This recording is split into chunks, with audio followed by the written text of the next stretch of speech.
Imagine this, a cozy Christmas getaway in the cutest camper van you can think of.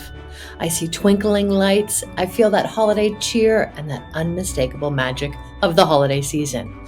But what if I told you that today we're going to bring all of that charm to a handmade card? Welcome to day 3 of my 24 Days of Christmas card series. I'm Sherry, and today I'm showing you how to turn this adorable little camper into a Christmas card that will steal the spotlight on any mantle this holiday season. So friends, let's get Christmas creating.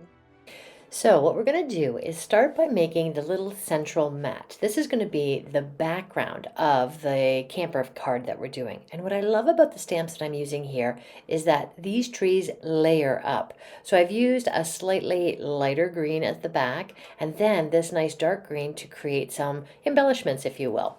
Now, what we're going to do next is bring out this absolutely darling little machine here. It's a hand cranked die cutter. It is tiny and it is wonderful. What I'm doing here is cutting out the components of the Christmas card that we're making and the camper van specifically.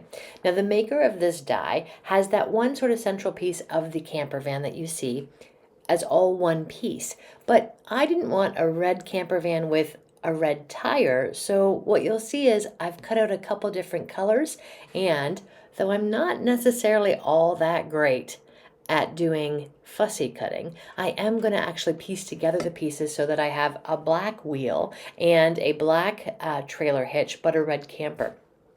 So of the components that I'm putting together here, there is a great little wreath. You're going to see a bow as well. There's curtains for this camper van because who is going to have a camper van without a curtain, right?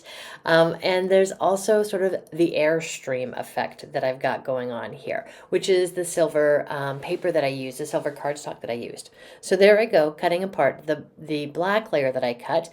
And you'll see this is a little bit extra, right? You could just use the one and done die as they have designed it, but I think, being creative causes us the opportunity to choose to put our own swing onto it. Now, when you talk about fussy cutting, this part was fussy cutting.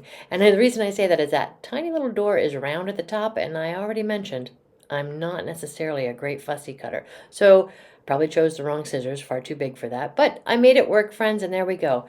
Now those tweezers that I'm using, I love. They actually are closed when you're not holding them, and when you pinch them, they open, which means as I'm gluing down these little layers here, I can use the tweezers to hold it on and just give it a couple extra seconds of pressure for it to set.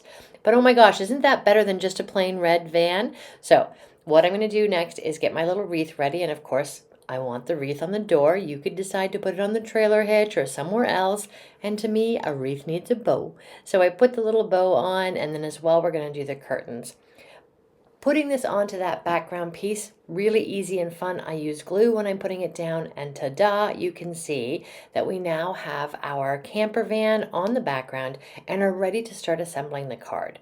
So what I like to be able to do when you have a red card like I'm using, which matches the camper van, I want to put a white insert into the inside of the card. That's where you're going to write your sentiments and your greetings to the person that you're giving this to. So I don't want to have them to struggle to write on the red cardstock there. I want them to have this nice white cardstock inside.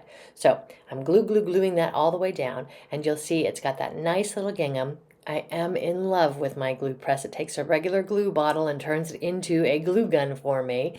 Now, when I am using paper and adhering it as a background to the card's front, I do use double-sided tape. I find that because it's very thin, I don't get any of what might happen with glue is, liquid glue is some lumps. So I'm getting that adhered down. Now, so you'll see we've got the red card, the gingham mat, and then another red piece because I wanted the camper van in the center to be really small and tiny because I feel like it adds to the cuteness.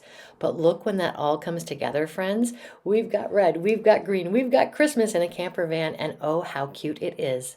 But it shouldn't end there. I have this other piece of gingham, so what I'm going to do is just take a pencil. I'm going to tuck that up inside the envelope and trace out the lip of the envelope. And when I do that, then I'm going to take some scissors and just cut that out. Friends, I think I learned this in like school as a kid, like maybe even kindergarten crafts. This is simple and easy, but oh, just wait and see how nice it just elevates that envelope. Now again, you'll see I'm going to pull out that double-sided tape, put it down on the lip of the envelope, and then adhere my gingham to the envelope. And wow, it's now stationary. I check how my sizing and shape is, and I just make a couple little adjustments here with some trims. I don't want it getting caught in any of the machines in the mail when it goes. So there you go. I've got a beautiful little envelope to elevate this experience to feel like it is a wonderful piece of stationery. And this is our cute Christmas camper van. I hope that you find this magical, and I'll see you again tomorrow for another video, friends.